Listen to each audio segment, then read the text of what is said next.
Assalamualaikum warahmatullahi wabarakatuh. Perkenalkan, nama saya Tia Saifada dari kelas Manajemen E dengan NIM akhiran 223. Di sini saya akan menjelaskan tentang variabel penelitian, indikator, dan definisi operasional variabel. Definisi variabel penelitian. Variabel penelitian adalah karakter, atribut, atau segala sesuatu yang berbentuk atau yang menjadi perhatian dalam suatu penelitian sehingga mempunyai variasi antara satu objek yang satu dengan objek yang lain dalam satu kelompok tertentu, kemudian ditarik kesimpulannya. Variabel merupakan sesuatu yang menjadi objek pengamatan penelitian, sering juga disebut sebagai faktor yang berperan dalam penelitian atau gejala yang akan diteliti.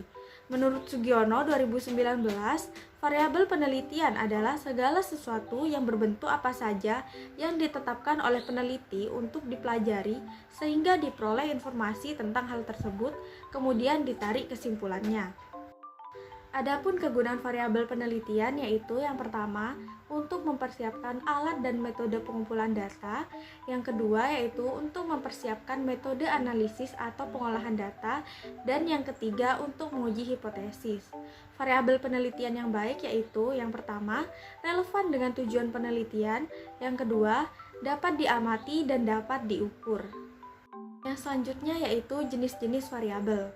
Terdapat 7 jenis variabel. Yang pertama, variabel terikat.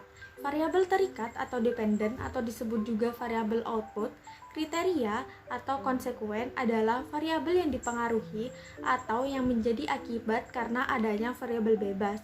Variabel terikat tidak dimanipulasi, melainkan diamati variasinya sebagai hasil yang dipradugakan berasal dari variabel bebas.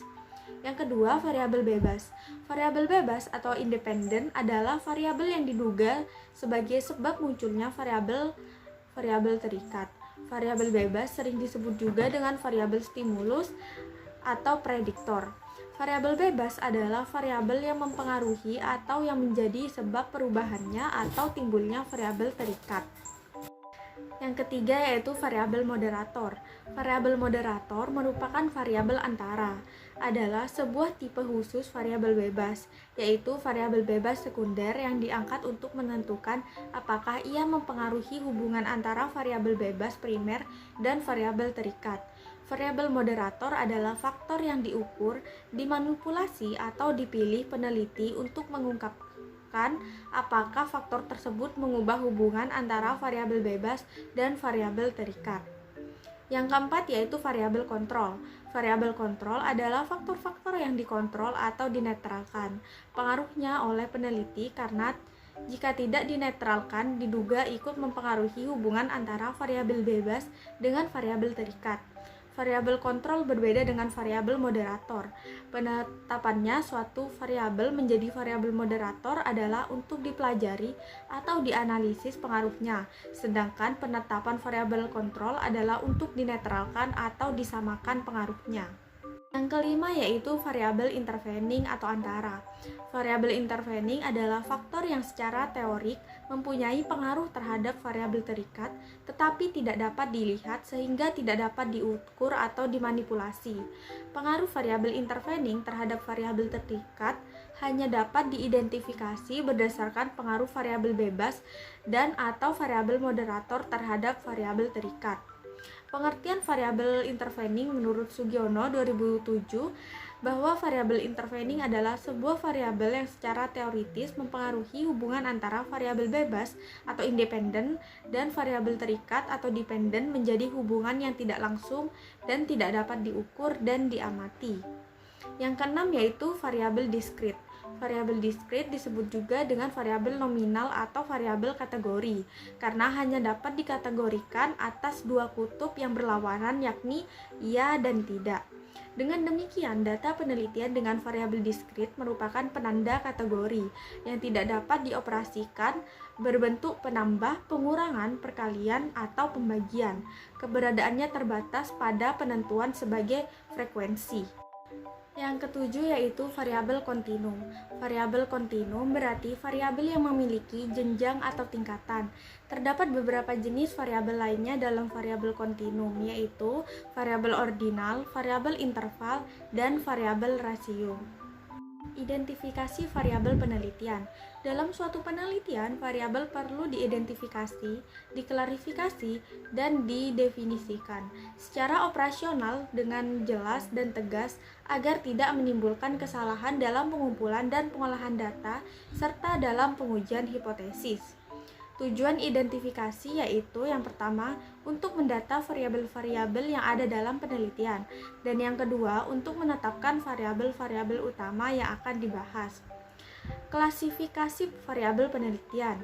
Yang pertama untuk menentukan jenis variabel dan yang kedua untuk menentukan alat dan metode pengumpulan data. Jenis klasifikasi variabel dan data penelitian. Yang pertama, menurut sifat fisik terdapat dua jenis, yaitu yang pertama, data kuantitatif. Data kuantitatif adalah data yang diukur dalam suatu skala numerik atau angka, bisa berupa data interval dan data rasio. Yang kedua, data kualitatif adalah data yang tidak dapat diukur dalam bentuk numerik. Namun karena dalam statistik semua data harus dalam bentuk angka, maka data kualitatif umumnya dikuantitatifkan agar dapat diproses lebih lanjut. Data kualitatif bisa berupa data nominal dan data ordinal. Yang kedua, menurut skala pengukurannya. Terdapat data nominal, data ordinal, data interval, dan data rasio. Data nominal yaitu data yang dinyatakan dalam bentuk kategori. Data ordinal yaitu data yang dinyatakan dalam bentuk kategori, namun posisi data tidak sama derajatnya karena dinyatakan dalam bentuk skala peringkat. Data interval yaitu data yang diukur dengan jarak di antara dua titik pada skala yang sudah diketahui. Dan data rasio yaitu data yang diukur dengan suatu proporsi. Yang ketiga, menurut cara pengukurannya. Terdapat dua, yaitu variabel diskrit dan variabel kontinu. Yang keempat, menurut cara pengumpulan atau sumber data. Terdapat data primer, data sekunder, data internal, dan data eksternal.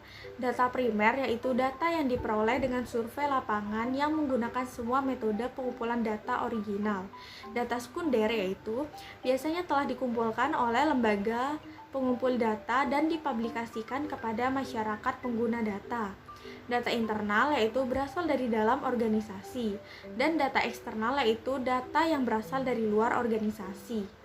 Yang kelima, menurut dimensi waktu. Terdapat 3 jenis. Yang pertama, data runtut waktu atau time series, yaitu data yang secara kronologis disusun menurut waktu pada suatu variabel tertentu. Data runtut waktu digunakan untuk melihat pengaruh perubahan dalam rentan waktu tertentu.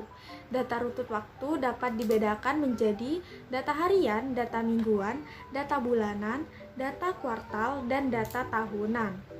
Yang kedua, data silang tempat, yaitu data yang dikumpulkan pada suatu titik waktu, ibaratnya seperti potret pada suatu waktu tertentu.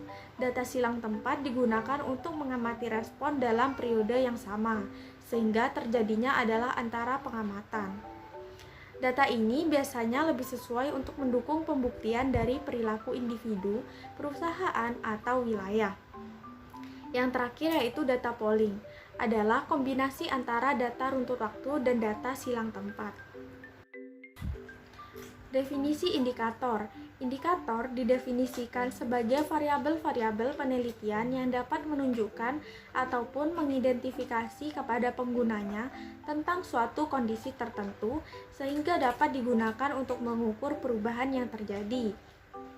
Operasional variabel adalah suatu definisi yang diberikan kepada suatu variabel dengan cara memberikan arti atau menspesifikan kegiatan ataupun memberikan suatu operasional yang diperlukan untuk mengukur variabel tersebut, menurut Mozair 2005. Definisi operasional variabel penelitian menurut Sugiono 2015 adalah suatu atribut atau sifat atau nilai dari objek atau kegiatan yang memiliki variasi tertentu yang telah ditetapkan oleh peneliti untuk dipelajari dan kemudian ditarik kesimpulannya. Yang selanjutnya yaitu pemilihan alat pengumpulan data. Dalam suatu penelitian, alat pengumpulan data atau instrumen penelitian sangat menentukan kualitas data yang dapat dikumpulkan sekaligus akan menentukan kualitas penelitian itu sendiri. Kriteria alat pengumpulan data yang baik yaitu yang pertama, reliabilitas atau alat pengumpulan data atau pengukuran. Data menunjukkan hasil pengukuran atau konsistensi apabila digunakan untuk mengukur pada waktu yang berbeda dan tidak tergantung siapa yang menggunakannya. Reliabilitas dapat dilihat dari besarnya simpangan baku dari hasil pengukuran yang berulang-ulang atau dari besarnya tingkat kesalahan atau error pengukuran. Yang kedua yaitu validitas. Alat pengukuran data menunjukkan kesesuaian atau kecocokan antara alat ukur dengan apa yang diukur. Selanjutnya yaitu alat ukur. Alat ukur tidak harus berupa suatu peralatan secara fisik yang mempunyai skala pengukuran tetap, misalnya timbangan, stopwatch, termometer, penggaris, dan lainnya. Tetapi dapat berupa suatu peralatan tertentu yang bersifat non-fisik dengan skala pengukuran tertentu yang dapat ditetapkan atau dikembangkan secara khusus seperti tes, ujian, wawancara, kuesioner, dan lainnya. Konsep alat ukur lebih mengacu kepada bagaimana data dapat digali dari alat ukur yang digunakan tersebut.